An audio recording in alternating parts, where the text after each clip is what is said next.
How's it going, YouTube? Just Brandon here, and welcome to Platinum Progress, the show where I take a game from 0 to Platinum, walk you through it, and let you know if you should do the same. We're kicking things off with Chivalry 2 because it's free this month on PlayStation Plus.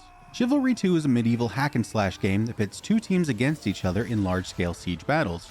The attacking team has a limited amount of time to complete a number of objectives as they rampage through the enemy base, while the defending team tries to stop them at all costs. To do this, you can pick between four classes: the polearm-wielding footman, the brutish vanguard, your traditional knight, and of course, the archer. Each class has a few subclasses and extra weapon options that you can unlock by leveling up. There are four teams: red, blue, yellow, and green, with the story focusing on the conflict between red and blue.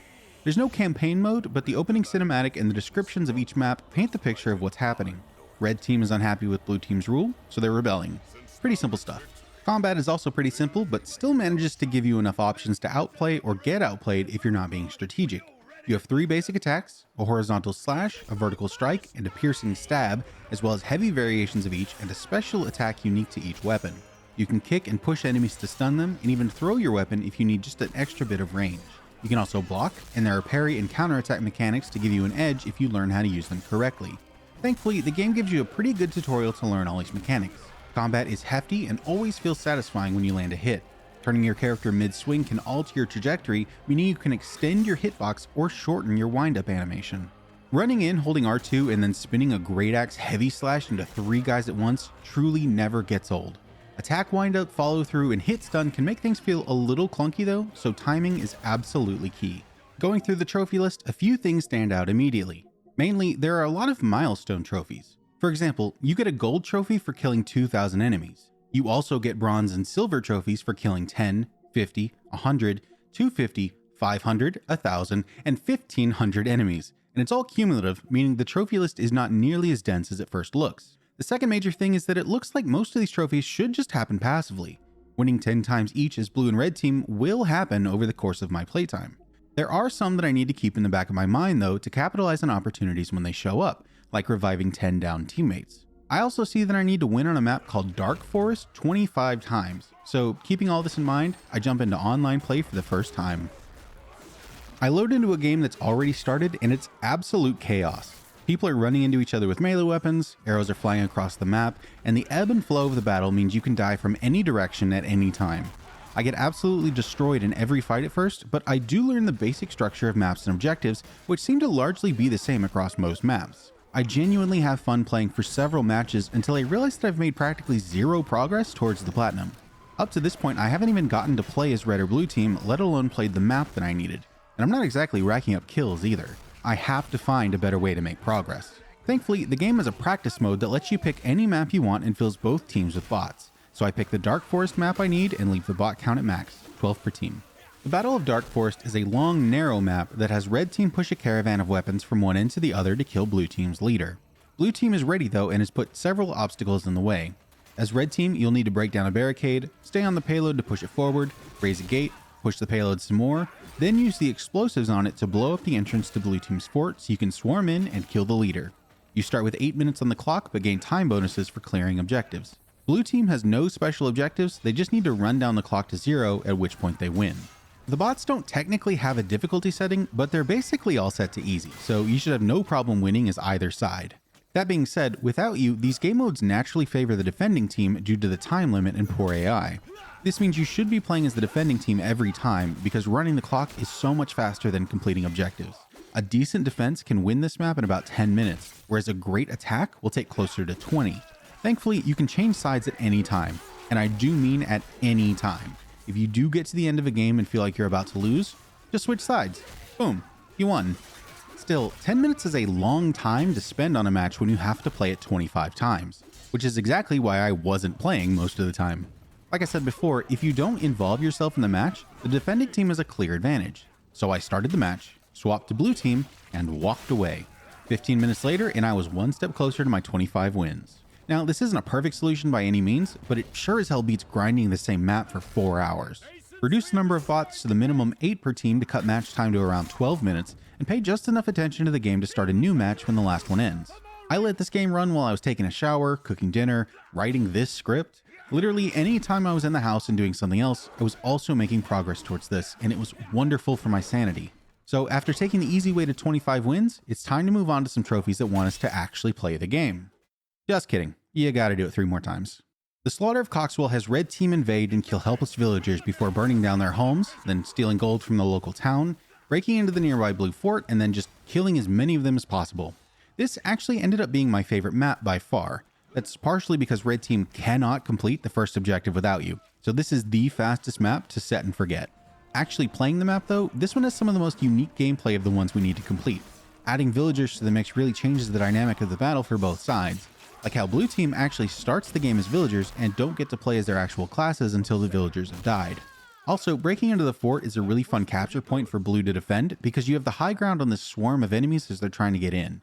It's the perfect opportunity to shoot them with arrows or the nearby ballista to earn some ranged weapon kills. Speaking of which, it's time we talk about ranged gameplay. It sucks. It's so bad. I'm sorry, okay? I'm normally an archer stand too, but it is just not good here.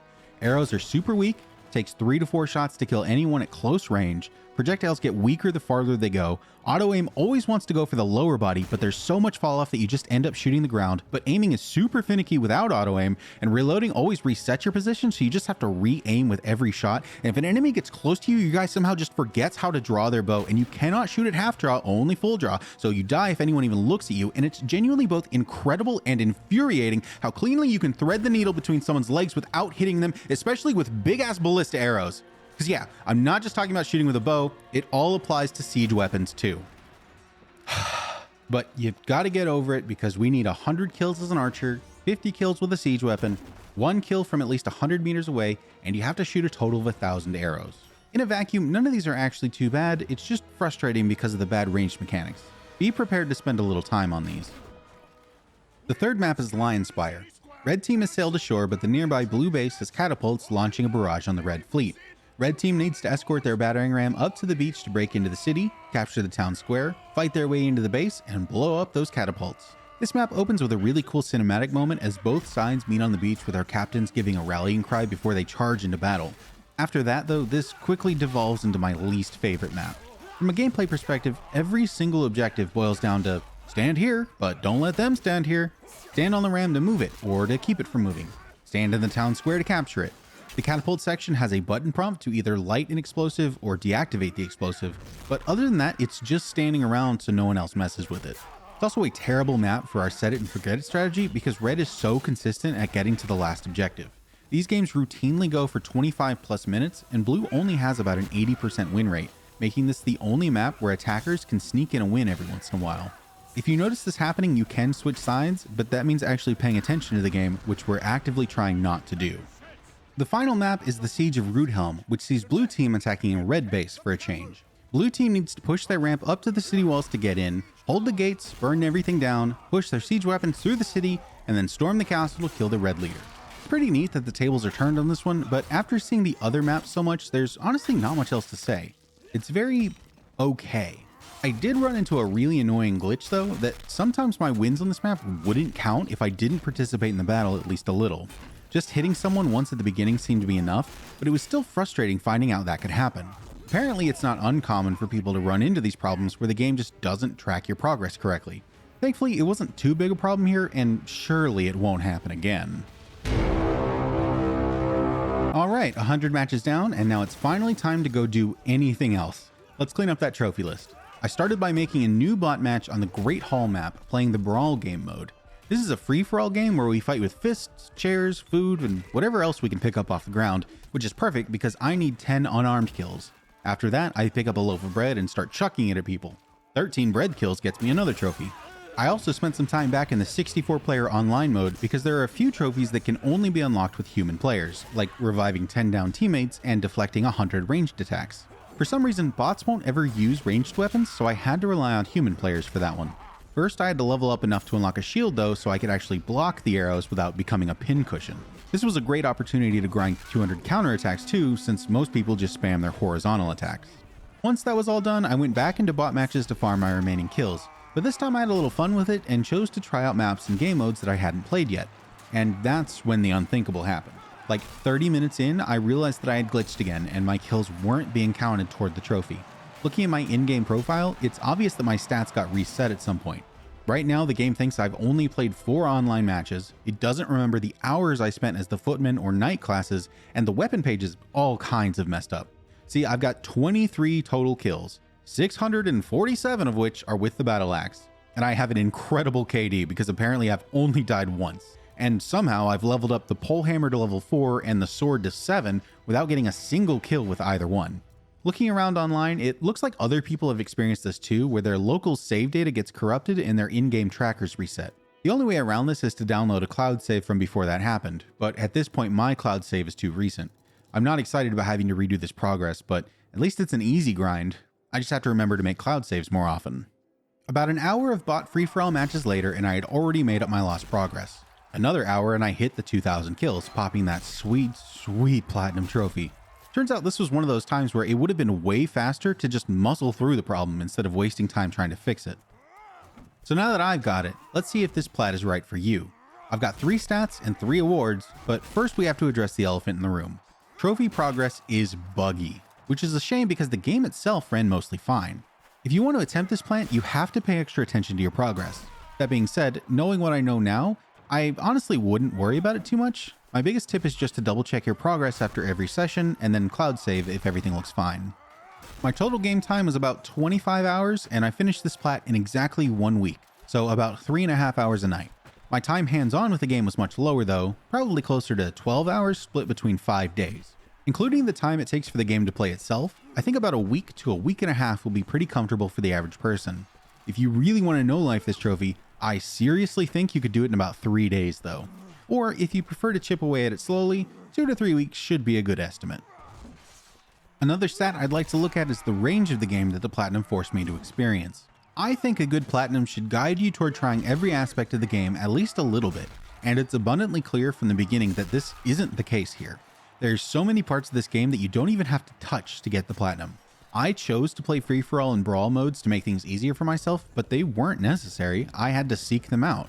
There's also Team Deathmatch and Last Team Standing, which I never played. I never needed to play as green or yellow team. I only saw every map because I chose to. And here's the big one. The first game mode that gets put in your face when you try to play is a mounted cavalry mode. The devs obviously want you to play this, but there's no trophy even mentioning it.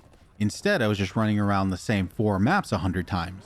Rather than experiencing all the game has to offer, it would prefer you repeat the same tasks over and over and over.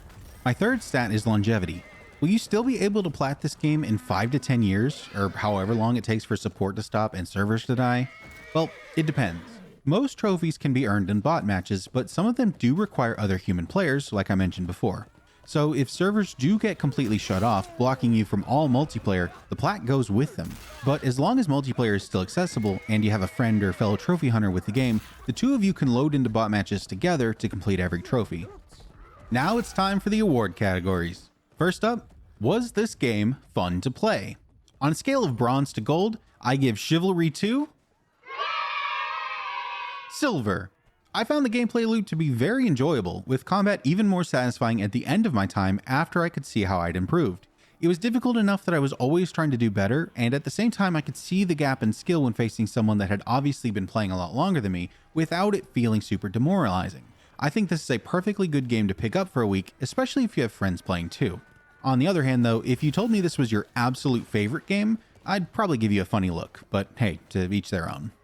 Next up, how easy was this game to platinum? The ability to earn most of these trophies against easy bots means that very few of them require any skill to accomplish. You don't ever need to get good at Chivalry 2, you just have to commit to playing it enough. Or, just leaving it on in the background. And that takes us to our final award. We know how fun the game is to play, and we know how easy it is to plat, but the most important question remains. Is Chivalry 2 fun to platinum?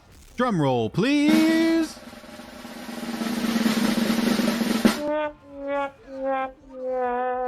Alright, I feel like this wasn't too much of a surprise. The game itself may be fun, but the parts you had to play for the plat and the way you had to play them just were not. Completing 100 games literally as quickly as is physically possible takes over 13 hours. There is no universe where playing 4 maps over and over against bots for 13 plus hours is fun, and that's the only way to consistently do it. And it's legitimately sad that the best option is to turn the game on and then not play it. Taking those 100 games out probably does bump this up to a silver. Even then, it can still be a bit of a monotonous grind, but sometimes it is fun to turn your brain off, turn YouTube on, and just grind. As it stands now though, this is bronze. No question. If you're someone who just wants to collect as many trophies as possible, or someone who enjoys long farming sessions while watching something else, I think this platinum is for you. You will definitely get an easy experience that can be optimized, or that lets you kick back and multitask. If you don't like those farming sessions, don't like being hands-off with the game, or you just really want to enjoy the game's full experience while you play, this platinum is not for you. So, what do you think? Are you going to try this game out? Go for the plat? I'd love to hear your thoughts in the comments below, and if you've already started your journey to platinum, it would be great if you'd comment a tip or suggestion. That's all for today. I'm just Brandon, and this was Platinum Progress. I already have the next game picked out for the series, and I think it's going to be a lot of fun, so I hope you stick around. See ya!